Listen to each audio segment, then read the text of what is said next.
बिस्मिल्लाहिर्रहमानिर्रहीम। अस्सलामुअलैकुम। BBC 11 headlines news से मैं हूँ सबा मुनीर।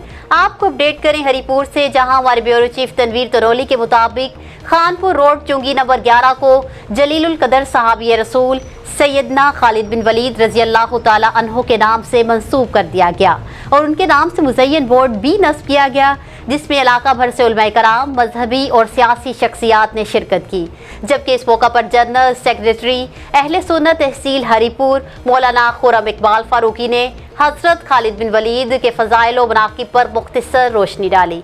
जबकि इस मौका पर मौलाना सैयद मोइनुद्दीन शाह, मुफ्ती ज़हीर अब्बास, मौलाना गुलनवाज, मौलाना शोएब हज़ारवी, मौलाना यासिर, कारी गुलाम, बशीर मुआविया, अब्दुल वहीद, कारी शमसुद्दीन, मौलाना अब्दुल्ला और दीगर उलमा इकराम ने इस अमर को खूब सराहा और अपने इलाके के चौक चौराहों को हज़रात सहाबा कराम रज़ी अल्लाह तआला अन्हुमा के नाम से मुज़य्यन करने के अज़्म का इजहार किया।